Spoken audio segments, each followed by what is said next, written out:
Is it the parents who drive interest or who sees the passion in the kids, or it's the kids who drive parents' decision? I believe both. You see, I got inspired so much by them.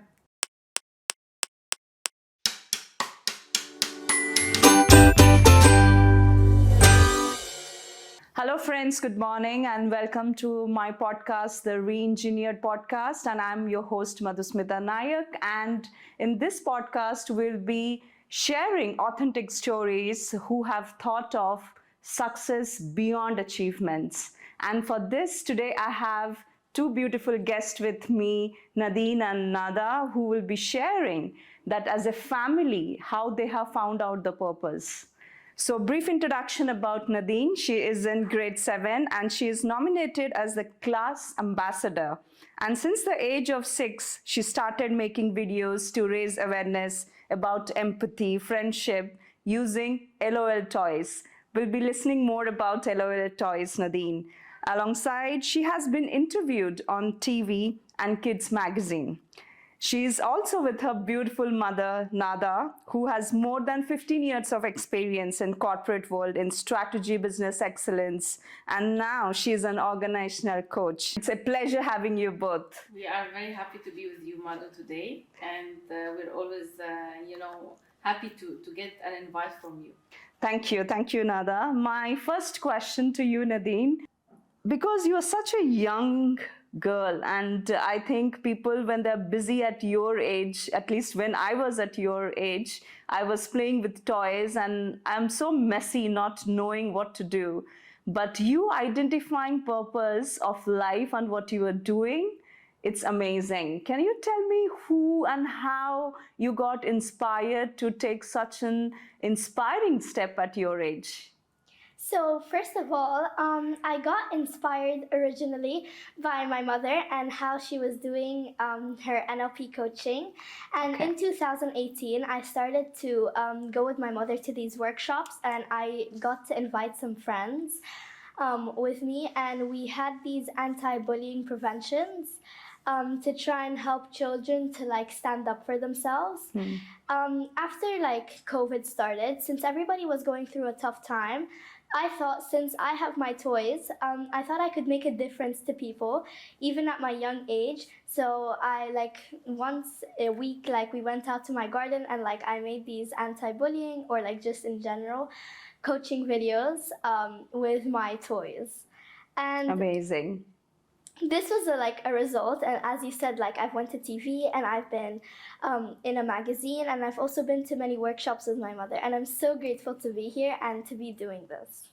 Amazing. And can you brief little bit more about LOL toys? It's so interesting to know. We say it LOL, but I know it has something else to that. Yeah, basically they're just these small dolls. There's many things of them. Okay. We have some big ones, some small ones, some babies, some pets. So as my dad used to get me a lot of them, and my mom, I played with them a lot, and I was really invested in them. So I thought I could use them for good, and then I started making videos with them. Amazing. And as you said, your role model was your mom, and it started from her. So I will ask you, Nada, it's so difficult at such a young age to derive a purpose or to guide them to drive a purpose towards that, and how you as a mother or as a family as a whole, you helped to her and your younger one to navigate to derive their purpose. We believe so much in talent of people. Okay, so our very important goal is to develop the talents and making sure that everyone capitalizes on their strength. This came from the EFQM. Yes. Making sure in the excellence concept, continuous improvement, and believing in the talent of people. So I got to see that Nadine is very good at video making. She's very good at expressing her voice, which is, mashallah, something that I'm very grateful for. Mariam is very good at art, Okay. So she's very, this is her talent. I couldn't say that you should do another talent, but this is her talent, her God's talent. We also started Maureen Wooden Perfumes, which is a business that is a family business with Nadine and Mariam. They are running it. Congratulations for that. Now you are an entrepreneur too. Yeah. So it's something that I'm very, very grateful for, that to see that everyone is doing their talents and capitalizing on them. So it's something that from there, I wanted to be a role model to them. And giving back to the community is one of our values, of our family values. So even Mariam, when she drawn a lot of sketches, I wanted her to give it to exhibitions, and she won a couple of awards as well because of her talent in art. She was speaking about mental health.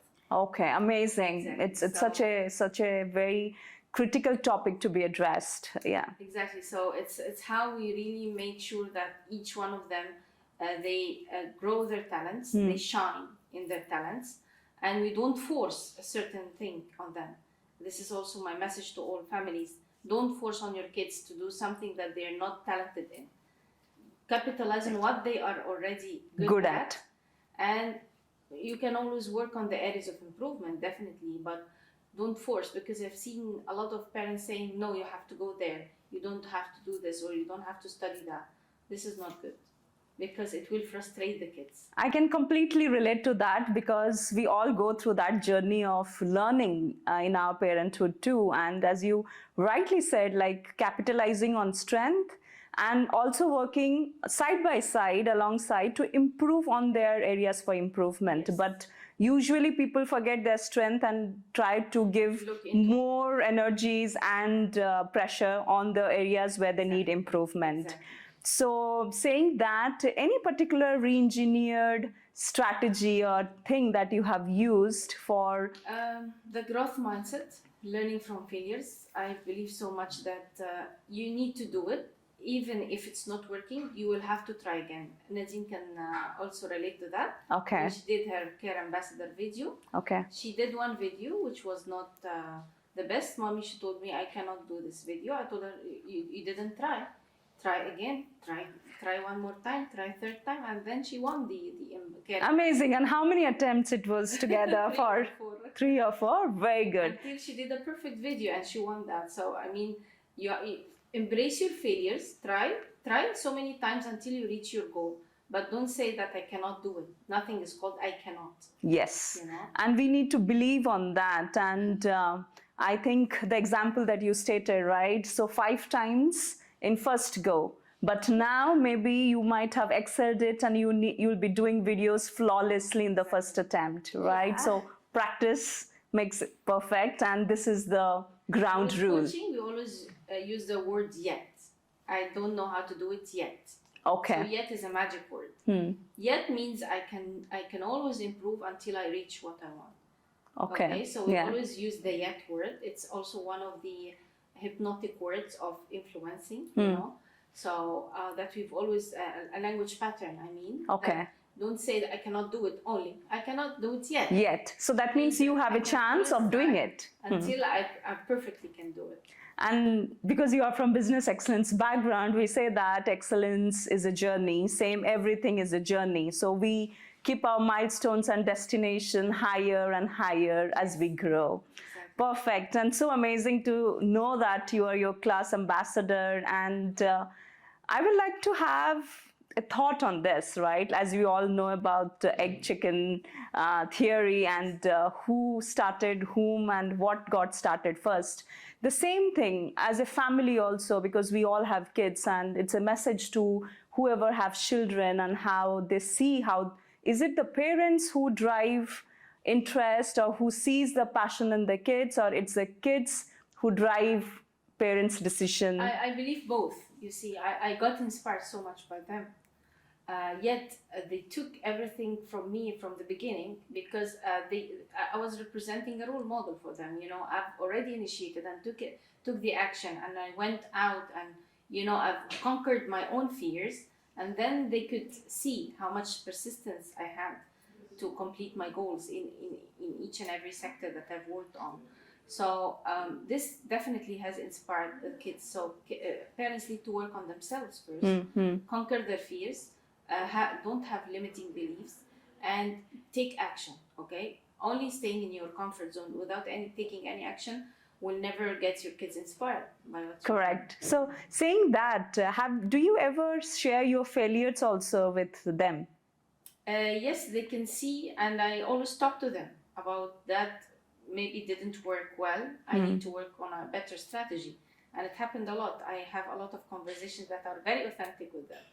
That's the thing, right? So we have to bring as a family the authentic picture, not hide, and share the learnings and where we know failed. about the perfection in Yeah. everything. Yeah. We are human. We can fail sometimes. It does not work many times, but it works a lot of other times. And this is the beautiful of the journey, as you said. Yes. So it's a matter of a journey.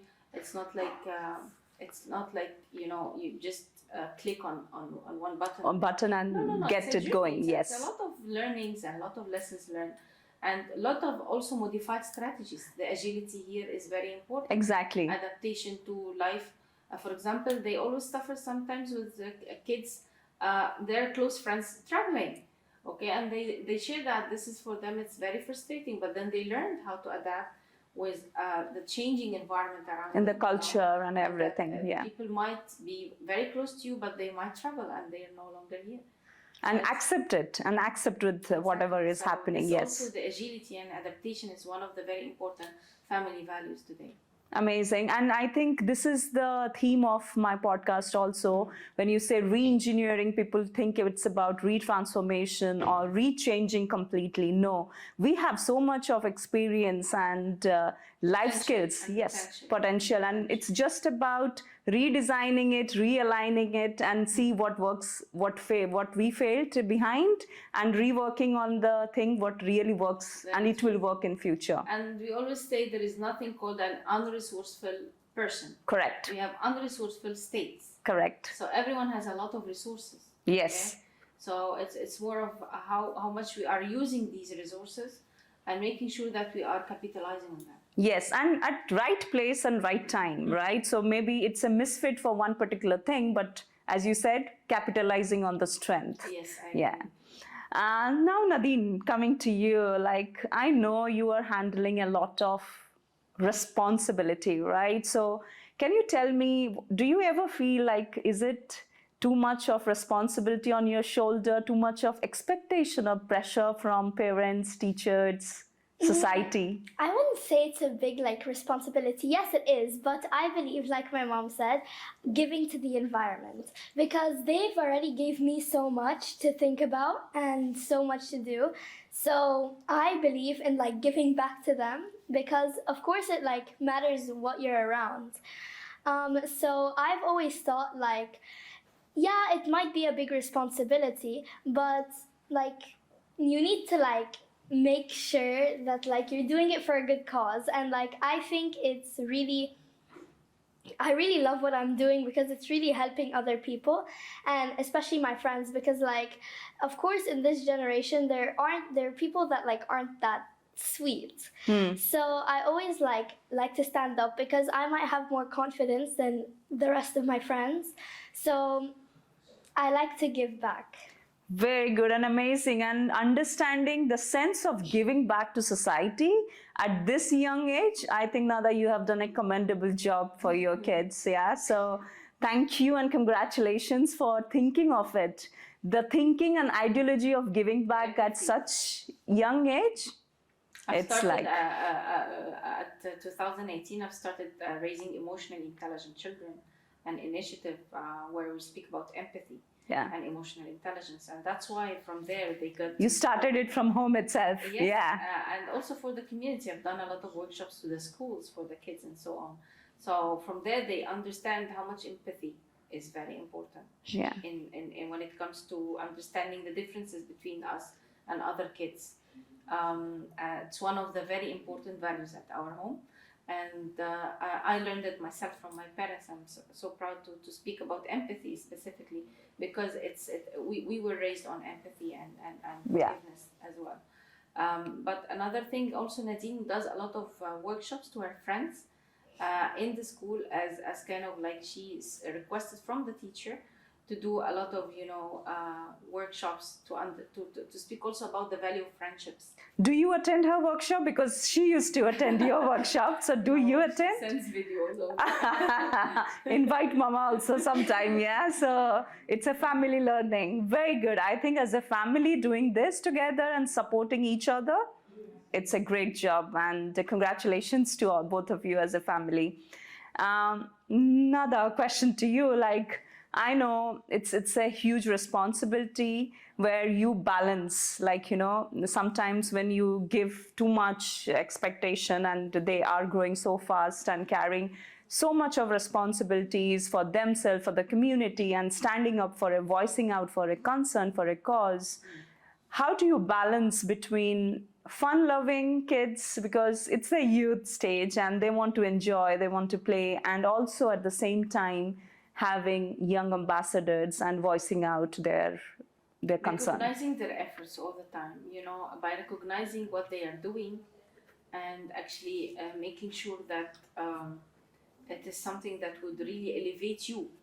What you're doing, practicing this at a very young age, it will help you so much when you grow. So when they understand the value of what they are doing and practicing and exposing to different peoples and speaking on the media and everything on that, like this will push them into being more human and understanding the different cultures of people.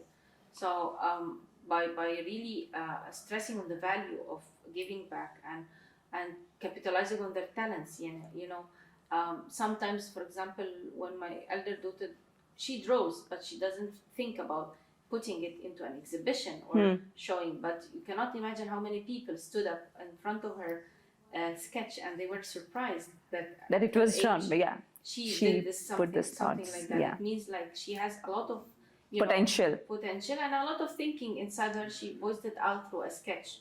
So this is how I always tell her, every child has a communication way. This is how you communicate your voice, by sketches. This is how she communicates through videos. Everyone that has their own communication, but you have to have a voice. Amazing. And what is the best gift or recognition that you have received from your mom? There isn't really a specific gift. It's just like her loving me in general. Okay. And I just love, like, me personally, I love like just having like quality time with my family and stuff. Like that's one of like my main gifts that I love in a person. So usually just her spending time with me after work and like after a hard day, just like me spending time with her and talking to her. Quality time, yeah. I can see Junior Nada in progress, yeah. And Nada, what is your best memory? With them? Yes. When they got born. It's something that was really so big on me, I felt very happy yet very responsible that while they're growing, sometimes I couldn't believe that they're growing so fast, and you can relate to that. Yeah. Mariam is now, taller than me, so. Yeah, I think we don't have, we have already tears in our eyes, like, because my son is also your age. And the way they are prospering and they voice out and they stand for it. Exactly. And having a real focus on what exactly they want, that is the youth we are looking forward. Thank you so much. And last question before we sign off. What is that one thing would you like to re-engineer from today if given a chance? It's actually a pretty interesting question. It can be anything. Or you as a person, or you as a family, if you want to re-engineer something from today. I think traveling more. We would like to travel more together. We had a lot of, schedules, very busy schedules the last few years. But after COVID, everything stopped, during COVID. So we want, when we had some travels together, we had enjoyed it very much. Yeah. So amazing. Wishing you good luck, and I think your re-engineered thought will be accomplished very soon. And thank you once again for being there in this podcast. It's a pleasure having you both. And for anyone who has really authentic story like Nada and Nadine, so NNN I will call it. So NNN, like, they have a really authentic story, and what they have shared today is like, it's a family who has a purpose and who work together to bring values, and they share that in the community to make a difference. If you really have so authentic stories that you want to share, please reach out to me.